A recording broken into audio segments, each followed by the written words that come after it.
ಕೊಲೆ ಕೇಸಲ್ಲಿ D gang ಜೈಲು ಪಾಲಾಗಿದೆ. ಅತ ಪೊಲೀಸರು ತನಿಖೆಯನ್ನು ಮುಂದುವರೆಸಿದ್ದಾರೆ. ರೇಣುಕಾಸ್ವಾಮಿಯ ಇನ್ಸ್ಟಾಗ್ರಾಮ್ ಹಾಗೂ ವಾಟ್ಸ್ಆಪ್ ಡೇಟಾ ರಿಟ್ರೀವ್ ಅನ್ನು ಮಾಡಲಾಗಿದೆ. ರೇಣುಕಾಸ್ವಾಮಿ ಕಳುಹಿಸಿದ್ದ ಮೆಸೇಜ್ಗಳ ಬಗ್ಗೆ ಪೊಲೀಸರು ಶೋಧವನ್ನ ಮಾಡ್ತಾ ಇದ್ದಾರೆ. ಪವಿತ್ರ ಮಾತ್ರವಲ್ಲದೆ ಇತರೆ ನಟಿಯರಿಗೂ ಸಂದೇಶ ಕಳುಹಿಸಿದ್ದ ಅನ್ನೋ ಮಾಹಿತಿ ಲಭ್ಯವಾಗಿದೆ. ಪೆನ್ ಡ್ರೈವ್ನಲ್ಲಿ ಡೇಟಾ ಸಂಗ್ರಹಿಸಿ ಪಂಚನಾಮೆಯನ್ನ ಮಾಡಲಾಗಿದ್ದು ಎಲ್ಲವನ್ನೂ ಚಾರ್ಜ್ ಶೀಟ್ಗೆ ಸೇರಿಸಲು ಪೊಲೀಸರು ಸಿದ್ಧತೆಯನ್ನು ಮಾಡಿಕೊಂಡಿದ್ದಾರೆ. ರೇಣುಕಾಸ್ವಾಮಿ ಕೊಲೆ ಕೇಸ್ನಲ್ಲಿ ತುಮಕೂರಿನ ಜೈಲಿನಲ್ಲಿರುವಂತಹ ಆರೋಪಿಗಳು ಕಣ್ಣೀರನ್ನ ಹಾಕ್ತಿದ್ದಾರೆ. ಜೈಲಿನಲ್ಲಿ ರವಿಶಂಕರ್, ನಿಖಿಲ್, ಕಾರ್ತಿಕ್, ಕೇಶವ್ ಪರಸ್ಪರ ಬೈದಾಡಿಕೊಂಡಿದ್ದಾರಂತೆ. ಪ್ರಮುಖವಾಗಿ ರವಿಶಂಕರ್ ವಿರುದ್ಧ 3 ಆರೋಪವನ್ನು ಮಾಡಿದ್ದು, ನಿನ್ನ ಮಾತು ಕೇಳಿ ನಾವೆಲ್ಲರೂ ಕೂಡ ಕೆಟ್ವಿ ಅಂತ ಪಶ್ಚಾತ್ತಾಪವನ್ನು ಪಡ್ತಿದ್ದಾರಂತೆ.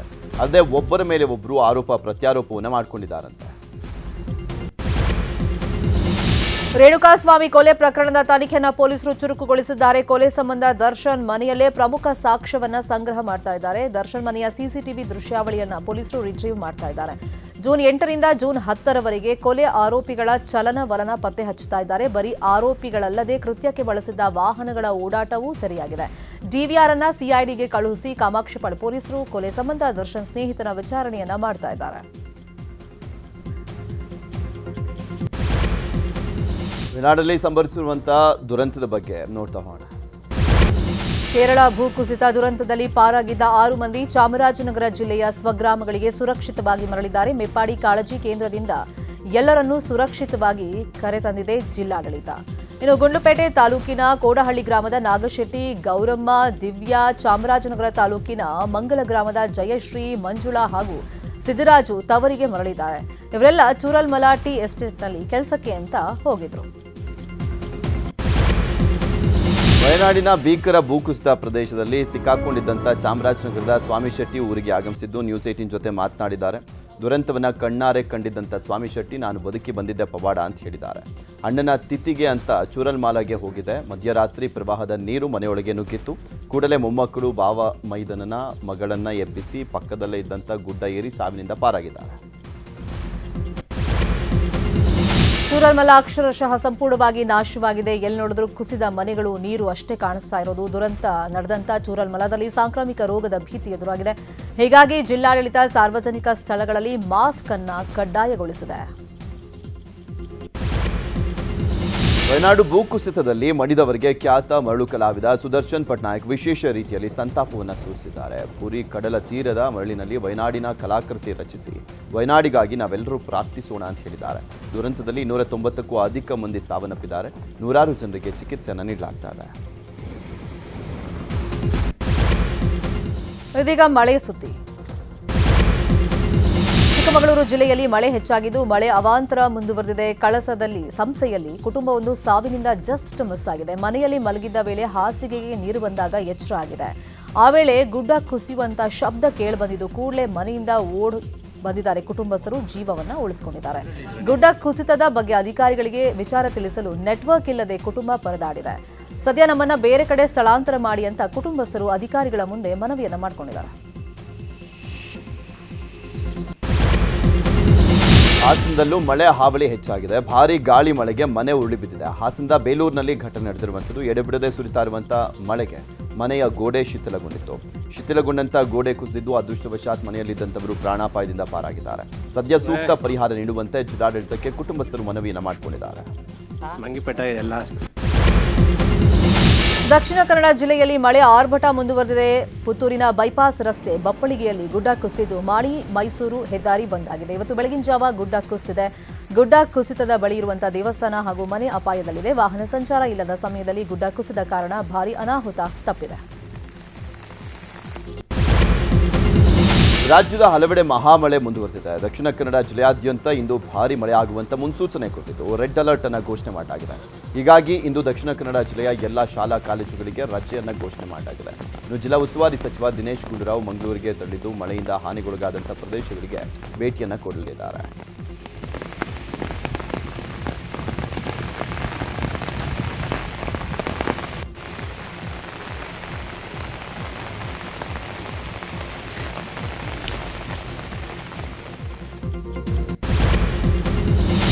ಉಡುಪಿ ಜಿಲ್ಲೆಯಲ್ಲಿ ವರುಣನ ಆರ್ಭಟ ಮುಂದುವರೆದಿದೆ. ಕೊಲ್ಲೂರು ಘಾಟಿ ಪ್ರದೇಶದಲ್ಲೂ ನಿರಂತರ ಮಳೆಯಿಂದಾಗಿ ಸೌಪರ್ಣಿಕ ನದಿ ಪಾತ್ರದ ನಾವುಂದ, ಬಡಾಕೆರೆ, ಚಿಕ್ಕಳ್ಳಿ, ಪಡುಕೋಣೆ, ಮರುವಂತೆ ಭಾಗದಲ್ಲಿ ನೆರೆ ನೀರು ಇಳಿಯದೆ ನಿವಾಸಿಗಳು ಪರದಾಡುವಂತಾಗಿದೆ. ತಗ್ಗು ಪ್ರದೇಶಗಳಿಗೆ ನೀರು ನುಗ್ಗಿದ್ದು ಮಳೆ ಹಾನಿ ಪ್ರದೇಶದ ದೃಶ್ಯ ಡ್ರೋನ್ ಕ್ಯಾಮೆರಾದಲ್ಲಿ ಸೆರೆಯಾಗಿದೆ.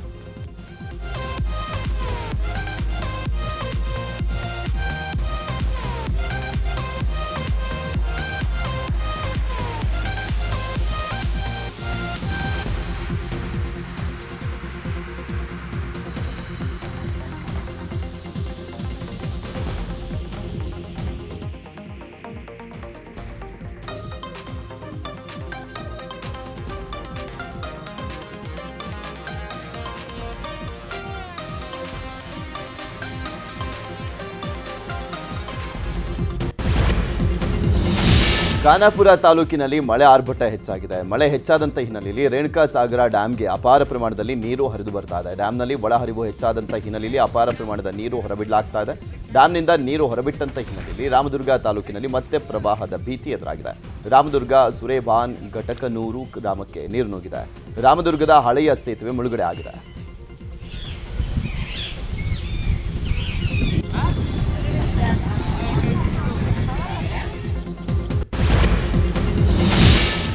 ಮಹಾರಾಷ್ಟ್ರ ಪಶ್ಚಿಮ ಘಟ್ಟಗಳು ಹಾಗೆಯೇ ಬೆಳಗಾವಿಯಲ್ಲಿ ಮಳೆ ಹೆಚ್ಚಾಗಿದೆ. ಬೆಳಗಾವಿ ಜಿಲ್ಲೆಯ ಸಪ್ತ ನದಿಗಳಲ್ಲಿ ಪ್ರವಾಹ ಎದುರಾಗಿದೆ. ಸದ್ಯ 4,500 ಕುಟುಂಬಗಳನ್ನು ಕಾಳಜಿ ಕೇಂದ್ರಕ್ಕೆ ಶಿಫ್ಟ್ ಮಾಡಲಾಗಿದೆ. ಅಥಣಿ, ಕಾಗವಾಡ, ಗೋಕಾಕ್, ಮೂಡಲಗಿ, ರಾಯಭಾಗ, ನಿಪ್ಪಾಣಿ, ಚಿಕ್ಕೋಡಿ ತಾಲೂಕಿನಲ್ಲಿ ಅಪಾರ ಹಾನಿಯಾಗಿದೆ. ಈವರೆಗೂ 704 ಮನೆಗಳಿಗೆ ಮಳೆಯಿಂದ ಹಾನಿಯಾಗಿದ್ದು ಜಿಲ್ಲೆಯ 43 ಸೇತುವೆ ಮುಳುಗಡೆಯಾಗಿದೆ. ಡ್ಯಾಂನಿಂದ ಮತ್ತೆ ನೀರು ಬಿಡುವ ಕಾರಣ ಪ್ರವಾಹದ ಭೀತಿ ಎದುರಾಗಿದೆ. ಗದಗ ಜಿಲ್ಲೆಯಲ್ಲಿ ಮಲಪ್ರಭಾ ನದಿ ಬೋರ್ಗರಿತಾ ಇದೆ. ನವಿಲು ತೀರ್ಥ ಡ್ಯಾಂನಿಂದ ಮಲಪ್ರಭಾಗೆ 15,000 ಕ್ಯೂಸೆಕ್ ನೀರನ್ನು ಬಿಡುಗಡೆ ಮಾಡಲಾಗಿದೆ. ಲಖಮಾಪುರ, ಕೊಣ್ಣೂರ, ವಾಸನ, ಬೂದಿಹಾಳ ಸೇರಿದಂತೆ ಹಲವು ಗ್ರಾಮಗಳು ಮುಳುಗಡೆಯಾಗುವಂತಹ ಆತಂಕ ಎದುರಾಗಿದ್ದು ಗೋವಿನ ಜೋಳ, ಕಬ್ಬು, ಹೆಸರು ಸೇರಿದಂತೆ ಹಲವು ಬೆಳೆಗಳು ನಾಶವಾಗಿವೆ. ದಾವಣಗೆರೆಯಲ್ಲಿ ತುಂಗಭದ್ರಾ ನದಿ ಮೈದುಂಬಿ ಹರಿತಾ ಇದೆ. ನದಿಯಲ್ಲಿ ಹರಿವು ಹೆಚ್ಚಾದಂತಹ ಹಿನ್ನೆಲೆಯಲ್ಲಿ ತುಂಗಾರತಿ ಮಂಟಪ ಸಂಪೂರ್ಣವಾಗಿ ಜಲಾವೃತವಾಗಿದೆ. ವಿವಿಧ ಜಿಲ್ಲೆಗಳಿಂದ ನದಿ ನೋಡೋದಕ್ಕೆ ಪ್ರವಾಸಿಗರು ಆಗಮಿಸ್ತಾ ಇದ್ದಾರೆ. ಪ್ರವಾಸಿಗರ ಸಂಖ್ಯೆ ಹೆಚ್ಚಾದ ಹಿನ್ನೆಲೆಯಲ್ಲಿ ಜಿಲ್ಲಾಡಳಿತ ಕಟ್ಟೆಚ್ಚರವನ್ನು ವಹಿಸಿದೆ. ಪ್ರವಾಸಿಗರು ನದಿ ಬಳಿಗೆ ತೆರಳದಂತೆ ಬ್ಯಾರಿಕೇಡ್ ಹಾಕಿ ಪೊಲೀಸರನ್ನ ನಿಯೋಜನೆ ಮಾಡಿ ಬಂದೋಬಸ್ತನ್ನು ಮಾಡಲಾಗಿದೆ.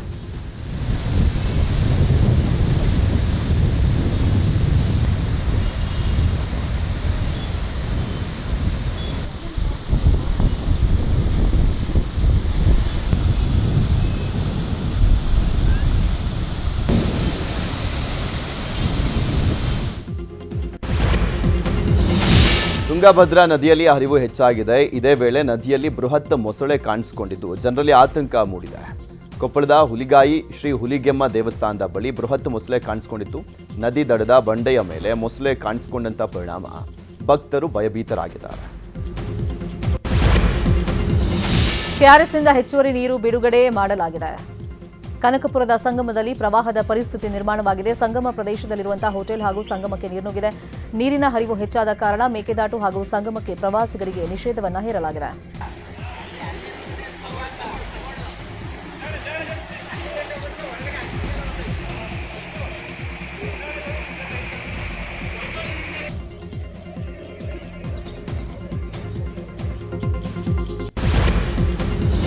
ರಾಜ್ಯದಲ್ಲಿ ಇನ್ನು 3 ದಿನ ಮಳೆ ಅಲರ್ಟ್ ಘೋಷಣೆ ಮಾಡಲಾಗಿದೆ. ಕರಾವಳಿ ತೀರದಲ್ಲಿ ಟ್ರಫ್ ಮುಂದುವರೆದ ಹಿನ್ನೆಲೆಯಲ್ಲಿ ಉತ್ತರ ಒಳನಾಡು ಹಾಗೂ ದಕ್ಷಿಣ ಒಳನಾಡಿನಲ್ಲಿ ಮಳೆಯ ಭಾರೀ ಆಗುವಂಥ ಸಾಧ್ಯತೆ ಇರುವಂಥದ್ದು. ಶಿವಮೊಗ್ಗ, ಚಿಕ್ಕಮಗಳೂರಿನಲ್ಲಿ ಇಂದಿನಿಂದ ಆಗಸ್ಟ್ 4ರವರೆಗೆ ಯೆಲ್ಲೋ ಅಲರ್ಟ್ ಅನ್ನು ಘೋಷಣೆ ಮಾಡಲಾಗಿದೆ. ಬೆಂಗಳೂರಿನಲ್ಲೂ ಕೂಡ 3 ದಿನ ಮಳೆ ಹೆಚ್ಚಾಗಲಿದೆ ಅಂತ ಹವಾಮಾನ ಇಲಾಖೆ ಮುನ್ಸೂಚನೆಯನ್ನು ಕೊಟ್ಟಿದೆ. ಮುಡಾ ಹಗರಣದ ಕುರಿತಂತೆ ಗವರ್ನರ್ ಪ್ರಾಸಿಕ್ಯೂಷನ್ ಟೆನ್ಷನ್ ನಡುವೆ ಸಿಎಂ ಸಿದ್ದರಾಮಯ್ಯ ಇವತ್ತು ಪ್ರವಾಹ ಪೀಡಿತ ಜಿಲ್ಲೆಗಳಲ್ಲಿ ಪ್ರವಾಸವನ್ನು ಕೈಗೊಂಡಿದ್ದಾರೆ. ಮೈಸೂರು, ಕೊಡಗು ಪ್ರವಾಹ ಪೀಡಿತ ಪ್ರದೇಶಗಳಿಗೆ ಭೇಟಿ ಕೊಡಲಿರುವಂತಹ ಸಿಎಂ ಸಿದ್ದರಾಮಯ್ಯ ನೆರೆಯಿಂದ ಆಗಿರುವಂತಹ ಸಮಸ್ಯೆಗಳ ಪರಿಶೀಲನೆಯನ್ನು ನಡೆಸಲಿದ್ದಾರೆ. ನಂಜನಗೂಡಿನ ಪ್ರವಾಹ ಪೀಡಿತ ಪ್ರದೇಶ, ಕೊಡಗಿನ ಶ್ರೀಮಂಗಲ ರಸ್ತೆ ಕುಸಿತ, ವಿರಾಜಪೇಟೆಯ ಕೆದಮಳ್ಳೂರು ರಸ್ತೆ ಕುಸಿತ, ಮಾದಾಪಟ್ಟಣದ ಮನೆಗಳ ಕುಸಿತ ಪ್ರದೇಶಗಳಿಗೆ ಭೇಟಿ ಕೊಟ್ಟು ಪರಿಹಾರ ಕಾರ್ಯಗಳ ಬಗ್ಗೆ ಅಧಿಕಾರಿಗಳಿಗೆ ಸೂಚನೆಯನ್ನು ನೀಡಲಿದ್ದಾರೆ. ಇನ್ನು ಸಿಎಂ ಸಿದ್ದರಾಮಯ್ಯ ಅವರಿಗೆ ಕಂದಾಯ ಸಚಿವ ಕೃಷ್ಣ ಭೈರೇಗೌಡ ಸಾಥನ್ನ ಕೊಡಲಿದ್ದಾರೆ. ಕೃಷಿ ಸಚಿವ ಚಲುವರಾಯಸ್ವಾಮಿ ಮಂಡ್ಯ ಜಿಲ್ಲಾ ಪ್ರವಾಸವನ್ನು ಕೈಗೊಳ್ಳಿದ್ದಾರೆ. ಪ್ರವಾಹದಿಂದ ಹಾನಿಗೊಳಗಾಗಿದ್ದಂಥ ಎಣ್ಣೆ ಹೊಳೆ, ಕೊಪ್ಪಲು ಪ್ರದೇಶಗಳಿಗೆ ಸಚಿವರು ಭೇಟಿಯನ್ನು ಕೊಡಲಿದ್ದಾರೆ. ಇದಕ್ಕೂ ಮೊದಲು ಕೆಆರ್ಪೇಟೆಯ ಕತ್ತರಘಟ್ಟ ಗ್ರಾಮಕ್ಕೆ ವಿಸಿಟ್ ಮಾಡಿ ವಯನಾಡು ದುರಂತದಲ್ಲಿ ಸಾವನ್ನಪ್ಪಿದಂಥ ಲೀಲಾವತಿ ಹಾಗೂ ನಿಹಾಲ್ ಕುಟುಂಬಕ್ಕೆ ಸಾಂತ್ವನವನ್ನು ಹೇಳಿದ್ದಾರೆ. ಕಾವೇರಿ ನದಿಯಲ್ಲಿನ ಪ್ರವಾಹದಿಂದಾಗಿ ಚಾಮರಾಜನಗರ ಜಿಲ್ಲೆ ಕೊಳ್ಳೇಗಾಲ ತಾಲೂಕಿನ 9 ಗ್ರಾಮಗಳು ಜಲಾವೃತಗೊಂಡಿವೆ. ಮನೆ, ಗದ್ದೆ, ತೋಟ, ಹೊಲಗಳು ನೀರಿನಿಂದ ಮುಳುಗಿ ಹೋಗಿವೆ. ಕೆಲ ಗ್ರಾಮಗಳು ದ್ವೀಪದಂತಾಗಿದ್ದು ಅಪಾರ ಪ್ರಮಾಣದ ಹಾನಿಯಾಗಿದೆ. ಈ ಹಿನ್ನೆಲೆಯಲ್ಲಿ ಕಂದಾಯ ಸಚಿವ ಕೃಷ್ಣ ಬೈರೇಗೌಡ ಇವತ್ತು ಮಧ್ಯಾಹ್ನ ಪ್ರವಾಹ ಪೀಡಿತ ಪ್ರದೇಶಗಳಿಗೆ ಭೇಟಿ ನೀಡಿ ಪರಿಶೀಲನೆಯನ್ನು ನಡೆಸಲಿದ್ದಾರೆ. ಕೊಳ್ಳೇಗಾಲ ತಾಲೂಕಿನ 10 ಗ್ರಾಮಗಳಲ್ಲಿ ಇವತ್ತು ಶಾಲಾ, ಕಾಲೇಜ್ ಹಾಗೂ ಅಂಗನವಾಡಿ ಕೇಂದ್ರಗಳಿಗೆ ರಜೆಯನ್ನ ಘೋಷಣೆ ಮಾಡಲಾಗಿದೆ.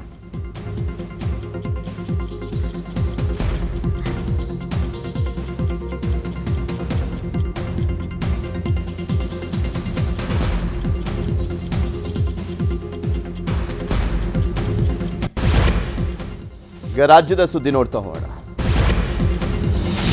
ರಾಜ್ಯದಲ್ಲಿ ದಿನೇ ದಿನೇ ಡೆಂಗಿ ಪ್ರಕರಣಗಳು ಹೆಚ್ಚಾಗ್ತಾ ಇದೆ. ಕಳೆದ 24 ಗಂಟೆಗಳಲ್ಲಿ 399 ಹೊಸ ಪ್ರಕರಣಗಳು ದಾಖಲಾಗಿದೆ. ಒಟ್ಟು ಸಾವಿನ ಸಂಖ್ಯೆ 18,615ಕ್ಕೆ ಏರಿಕೆಯಾಗಿದೆ. ಇನ್ನು ಈವರೆಗೂ ಡೆಂಗಿ ಸೋಂಕಿನಿಂದಾಗಿ ಒಟ್ಟು 10 ಮಂದಿ ಸಾವನ್ನಪ್ಪಿದ್ದಾರೆ ಅಂತ ಆರೋಗ್ಯ ಇಲಾಖೆ ವರದಿಯನ್ನು ಮಾಡಿದೆ.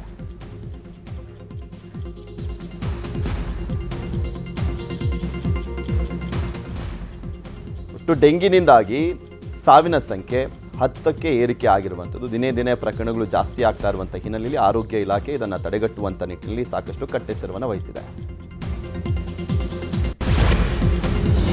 ಬಡ್ತಿಗಾಗಿ ಕನ್ನಡದಲ್ಲಿ ಪರೀಕ್ಷೆಗೆ ಸಿದ್ಧತೆ ನಡೆಸಿದ ರೈಲ್ವೆ ಉದ್ಯೋಗಿಗಳಿಗೆ ನೈಋತ್ಯ ರೈಲ್ವೆ ಮತ್ತೆ ಶಾಕ್ ಅನ್ನು ಕೊಟ್ಟಿದೆ. ಪರೀಕ್ಷಾ ಸುತ್ತೋಲೆಯಲ್ಲಿ ಕನ್ನಡಕ್ಕೆ ಅವಕಾಶ ನೀಡಿದ್ದ ಇಲಾಖೆ ಇದೀಗ ಹಾಲ್ ಟಿಕೆಟ್ನಲ್ಲಿ ಕನ್ನಡಕ್ಕೆ ಕೊಕ್ ನೀಡಿ ಹಿಂದಿ ಮತ್ತು ಇಂಗ್ಲಿಷ್ನಲ್ಲಿ ಮಾತ್ರ ಪರೀಕ್ಷೆ ಬರೆಯೋದಕ್ಕೆ ಅವಕಾಶವನ್ನು ಕೊಟ್ಟಿದೆ. ರೈಲ್ವೆ ಇಲಾಖೆಯ ಈ ದ್ವಂದ್ವ ನಿರ್ಧಾರದಿಂದಾಗಿ ಕನ್ನಡದಲ್ಲಿ ಪರೀಕ್ಷೆ ಬರೆಯಲು ತಯಾರಿ ನಡೆಸಿದ ಅಭ್ಯರ್ಥಿಗಳಿಗೆ ಸಂಕಷ್ಟ ಎದುರಾಗಿದೆ.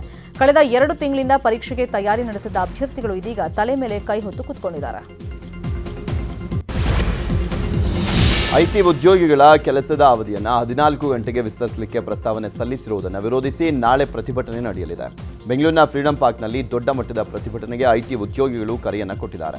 ಕೆಲಸದ ಅವಧಿ ಹೆಚ್ಚಿಸಿದರೆ ಐಟಿ ಉದ್ಯೋಗಿಗಳ ಆರೋಗ್ಯ ಹದಗೆಡುತ್ತೆ. ದಿನದ 14 ಗಂಟೆ ಕೆಲಸವನ್ನು ಮಾಡಲಿಕ್ಕೆ ಸಾಧ್ಯ ಇಲ್ಲ. ಸರ್ಕಾರ ಕೆಲಸದ ಸಮಯ ಹೆಚ್ಚಳದ ಪ್ರಸ್ತಾವನೆ ಕೈ ಬಿಡಬೇಕು ಅಂತ ಐಟಿ ಉದ್ಯೋಗಿಗಳು ಆಗ್ರಹವನ್ನು ಮಾಡಿದ್ದಾರೆ.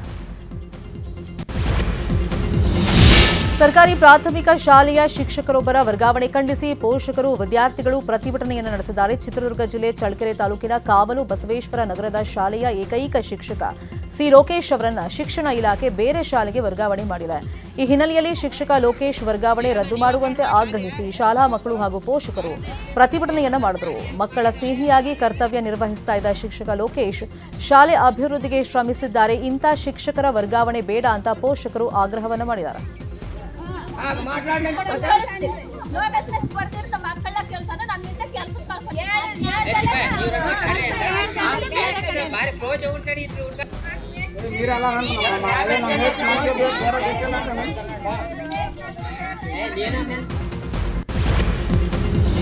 ದೇವರ ನೈವೇದ್ಯಕ್ಕೆ ಬಾಳೆಹಣ್ಣು ಸಮರ್ಪಿಸುವುದು ಸಾಮಾನ್ಯ ಸಂಗತಿ. ಆದರೆ ಇಲ್ಲೊಬ್ರು ದೇವರಿಗೆ ಅವಕಾಡೋ ಹಣ್ಣು ನೈವೇದ್ಯ ಅರ್ಪಿಸಿರುವಂತಹ ಫೋಟೋ ಸಾಮಾಜಿಕ ಜಾಲತಾಣದಲ್ಲಿ ವೈರಲ್ ಆಗಿದೆ. ಧರ್ಮೇಶ್ ಬಾ ಅನ್ನೋರು ಈ ಫೋಟೋವನ್ನ ಎಕ್ಸ್ನಲ್ಲಿ ಪೋಸ್ಟ್ ಮಾಡಿದ್ದು ಪೋಷಕರು ಸಿಟಿಯಲ್ಲಿದ್ದಾರೆ. ದೇವರ ನೈವೇದ್ಯ ಬಾಳೆಹಣ್ಣಿನಿಂದ ಬೆಣ್ಣೆಹಣ್ಣಿಗೆ ಅಪ್ಡೇಟ್ ಆಗಿದೆ ಅಂತ ಬರ್ಕೊಂಡಿದ್ದಾರೆ. ಧರ್ಮೇಶ್ ಪೋಸ್ಟ್ಗೆ ಪರ ವಿರೋಧ ವ್ಯಕ್ತವಾಗ್ತಿದೆ.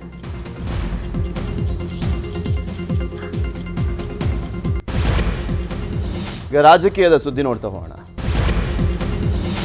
ಬಿಜೆಪಿ, ಜೆಡಿಎಸ್ ಹಾಗೂ ಕಾಂಗ್ರೆಸ್ ನಡುವೆ ಹಗರಣಗಳ ಸಮರ ತಾರಕಕ್ಕೇರಿದೆ. ನಾಳೆಯಿಂದ ಬೆಂಗಳೂರಿನಿಂದ ಮೈಸೂರಿಗೆ ಮೂಡ ಹಗರಣದ ವಿಚಾರದಲ್ಲಿ ದೋಸ್ತಿ ನಾಯಕರು ಪಾದಯಾತ್ರೆಯನ್ನು ಶುರು ಮಾಡ್ತಿದ್ದಾರೆ.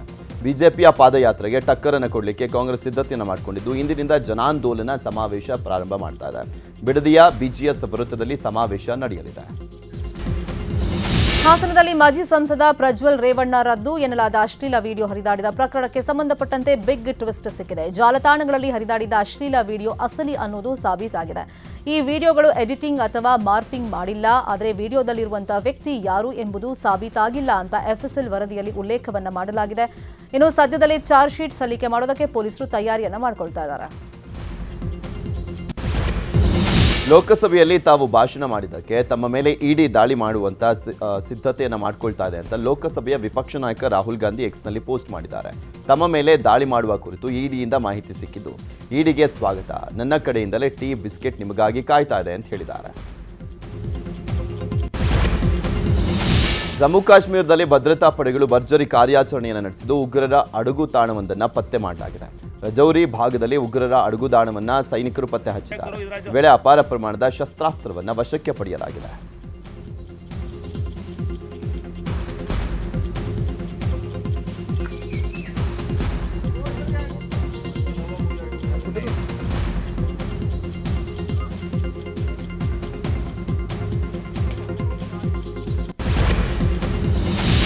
ಅಮೆರಿಕ ಅಧ್ಯಕ್ಷೀಯ ಚುನಾವಣಾ ಕಣ ರಂಗೇರಿದೆ. ದಿನೇ ದಿನೇ ಚುನಾವಣಾ ಪ್ರಚಾರ ಹೆಚ್ಚಾಗ್ತಾ ಇದ್ದು ಟ್ರಂಪ್ ಹಾಗೂ ಕಮಲಾ ಹ್ಯಾರಿಸ್ ವಿರುದ್ಧ ವಾಕ್ಸಮರ ಜೋರಾಗಿ ನಡೀತಾ ಇದೆ.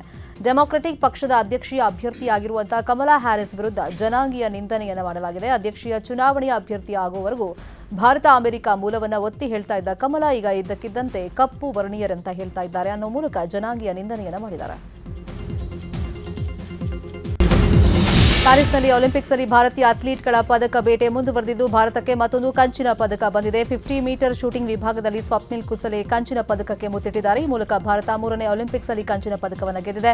ಸ್ವಪ್ನಿಲ್ ಗೆಲುವಿಗೆ ಪ್ರಧಾನಿ ನರೇಂದ್ರ ಮೋದಿ, ಸಚಿವ ಅನುರಾಗ್ ಠಾಕೂರ್, ರಾಜನಾಥ್ ಸಿಂಗ್, ಅಮಿತ್ ಶಾ ಸೇರಿದಂತೆ ಅನೇಕ ನಾಯಕರು ಶುಭ ಹಾರೈಸಿದ್ದಾರೆ. ಇನ್ನು ಮಹಾರಾಷ್ಟ್ರ ಸರ್ಕಾರ 1 ಕೋಟಿ ಬಹುಮಾನವನ್ನು ಘೋಷಿಸಿದೆ. ಪ್ಯಾರಿಸ್ನಲ್ಲಿ ನಡೀತಾ ಇರುವಂಥ ಒಲಿಂಪಿಕ್ಸ್ನಲ್ಲಿ ಹೊಸದೊಂದು ವಿವಾದ ಸದ್ದು ಮಾಡಿದೆ. ಮಹಿಳಾ ಬಾಕ್ಸರ್ ಜೊತೆ ಜೈವಿಕ ಪುರುಷ ಬಾಕ್ಸರ್ ಸೆಣಸಾಡಿದ್ದು ವಿವಾದಕ್ಕೆ ಕಾರಣವಾಗಿದೆ. ಮಹಿಳೆಯರ 66 ಕೆಜಿ ವಿಭಾಗದ ಕ್ವಾರ್ಟರ್ ಫೈನಲ್ನಲ್ಲಿ ಅಲ್ಜೇರಿಯಾದ ಕೇಲಿಫ್ ಇಟಾಲಿಯಾ ಕ್ಯಾರಿನಿ ವಿರುದ್ಧ ಸೆಣಸಿದ್ದು ಕ್ಯಾರಿನಿ ಮೂಗಿಗೆ ಪಂಚ್ ಕೊಟ್ಟಿದ್ರು. ಕ್ಯಾರಿನಿ ಮನವಿಯಂತೆ ಕೇವಲ 46 ಸೆಕೆಂಡ್ನಲ್ಲಿ ಪಂದ್ಯ ರದ್ದು ಮಾಡಿ ಕೇಲಿಫ್ ಅವರನ್ನು ವಿಜಯಿ ಅಂತ ಘೋಷಣೆ ಮಾಡಲಾಯಿತು. ಪುರುಷ ಬಾಕ್ಸರ್ನೊಂದಿಗೆ ಪಂದ್ಯ ಆಯೋಜನೆ ಮಾಡಿದ್ದಕ್ಕೆ ಕ್ಯಾರಿನಿ ಬೇಸರ ಹೊರಹಾಕಿದ್ದಾರೆ. ಇಟಲಿ ಪ್ರಧಾನಿ ಮೆಲೋನಿ ಕೂಡ ಅಸಮಾಧಾನವನ್ನು ವ್ಯಕ್ತಪಡಿಸಿದ್ದಾರೆ. ಪ್ಯಾರಿಸ್ ಒಲಿಂಪಿಕ್ಸ್ನಲ್ಲಿ ಇವತ್ತು ಭಾರತದ ಕ್ರೀಡಾಪಟುಗಳು ಸ್ಪರ್ಧೆಯನ್ನ ಮಾಡ್ತಾ ಇದ್ದಾರೆ. ಪುರುಷರ ವೈಯಕ್ತಿಕ ವಿಭಾಗದ ಗಾಲ್ಫ್ ಗ್ರೂಪ್ ಹಂತದ ಮಹಿಳೆಯರ 25 ಮೀಟರ್ ಪಿಸ್ತೂಲ್ನ ಅರ್ಹತಾ ಸುತ್ತು, ಆರ್ಚರಿ, ಮಿಕ್ಸ್ ಡಬಲ್ಸ್, ಪುರುಷರ ರೋಯಿಂಗ್, ಮಹಿಳೆಯರ ವಿಭಾಗದ ಜೂಡೋ, ಪುರುಷರ ಸಿಂಗಲ್ಸ್ ಬ್ಯಾಡ್ಮಿಂಟನ್ ಪಂದ್ಯ, ಪುರುಷರ ಶಾಟ್ಪುಟ್ ಅರ್ಹತಾ ಸುತ್ತು ಹಾಗೂ ಹಾಕಿಯಲ್ಲಿ ಭಾರತದ ಕ್ರೀಡಾಪಟುಗಳು ತಮ್ಮ ಅದೃಷ್ಟ ಪರೀಕ್ಷೆಗೆ ಇಳಿದಿದ್ದಾರೆ. ಪ್ಯಾರಿಸ್ ಒಲಿಂಪಿಕ್ಸ್ನಲ್ಲಿ ಭಾರತಕ್ಕೆ ಡಬಲ್ ಶಾಕ್ ಎದುರಾಗಿದೆ. ಪದಕ ಗೆಲ್ಲುವಂತ ಹಾಟ್ ಫೇವರೇಟ್ ಅಂತ ಗುರುತಿಸಿಕೊಂಡಿದ್ದಂಥ ಬ್ಯಾಡ್ಮಿಂಟನ್ ತಾರೆ PV ಸಿಂಧು 16ನೇ ರೌಂಡ್ಸ್ನಲ್ಲಿ ಚೀನಾದ ಹಿ ಬಿಂಗ್ ಜಿಯಾವೋ ವಿರುದ್ಧ ಸೋಲನ್ನು ಅನುಭವಿಸಿ ಟೂರ್ನಿಯಿಂದ ಹೊರಬಿದ್ದಿದ್ದಾರೆ. ಇತ್ತ ಪುರುಷರ ಡಬಲ್ಸ್ನಲ್ಲಿ ಭರವಸೆ ಮೂಡಿಸಿದ್ದಂಥ ಸಾತ್ವಿಕ್ ಚಿರಾಗ್ ಜೋಡಿಯು ಕೂಡ ಮಲೇಷಿಯಾ ವಿರುದ್ಧ ಕ್ವಾರ್ಟರ್ ಫೈನಲ್ನಲ್ಲಿ ಸೋಲನ್ನು ಅನುಭವಿಸಿ ಟೂರ್ನಿಯಿಂದ ಹೊರಬಿದ್ದಿದೆ. ಸದ್ಯ ಬ್ಯಾಡ್ಮಿಂಟನ್ನಲ್ಲಿ ಲಕ್ಷ್ಯ ಸೇನ್ ಮಾತ್ರ ಉಳಿದುಕೊಂಡಿದ್ದು ಕ್ವಾರ್ಟರ್ ಫೈನಲ್ನಲ್ಲಿ ಚೈನೀಸ್ ತೃಪಯ ಚೌ ಟಿಯೆನ್ ಚೆನ್ ಅವರನ್ನು ಎದುರಿಸಲಿದ್ದಾರೆ. ಇದೀಗ ಸಿನಿ ಲೋಕದ ಪ್ರಮುಖ ಸುದ್ದಿ. ಚಿತ್ರದುರ್ಗಕ್ಕೆ ಇವತ್ತು ನಟ ಧ್ರುವ ಸರ್ಜಾ ಭೇಟಿಯನ್ನ ನೀಡಲಿದ್ದಾರೆ. ಈ ಬಗ್ಗೆ ಖುದ್ದು ಮಾಹಿತಿ ಕೊಟ್ಟಿರುವಂತಹ ಧ್ರುವ ಸರ್ಜಾ, ನಗರದ ಮುರುಘಾ ಮಠಕ್ಕೆ ಬರ್ತಾ ಇದ್ದೀನಿ, ನಾನು ಎಲ್ಲ ವಿಐಪಿಗಳನ್ನ ಅಲ್ಲಿ ಮೀಟ್ ಮಾಡ್ತೀನಿ ಅಂತ ವಿಡಿಯೋವನ್ನ ಶೇರ್ ಮಾಡಿಕೊಂಡಿದ್ದಾರೆ. ಇನ್ನು ಧ್ರುವ ಸರ್ಜಾ ನೋಡೋದಕ್ಕೆ ಹೆಚ್ಚು ಅಭಿಮಾನಿಗಳು ಸೇರುವಂತಹ ಸಾಧ್ಯತೆ ಇದೆ. ಮುರುಘಾ ಮಠದಲ್ಲಿ ಧ್ರುವ ಸರ್ಜಾ ಗದ್ದುಗೆ ದರ್ಶನವನ್ನ ಪಡೆಯಲಿದ್ದಾರೆ. ಮುರುಘಾ ಮಠದ ಸುತ್ತಮುತ್ತ ಭದ್ರತೆಯನ್ನ ಬಿಗಿಗೊಳಿಸಲಾಗಿದೆ. ಎಲ್ರಿಗೂ ನಮಸ್ಕಾರ, ನಾನು ನಿಮ್ಮ ಧ್ರುವ ಸರ್ಜಾ. ಇದೇ ಆಗಸ್ಟ್ 2ನೇ ತಾರೀಕು ಚಿತ್ರದುರ್ಗದಲ್ಲಿರೋ ಮುರುಘಾಶ್ರೀ ಮಠಕ್ಕೆ ನಾನು ಬರ್ತಾ ಇದ್ದೀನಿ. ಎಲ್ಲ ನನ್ನ VIPsನ ಅಲ್ಲಿ ಮೀಟ್ ಮಾಡ್ತೀನಿ. Thank you so much. Jaya.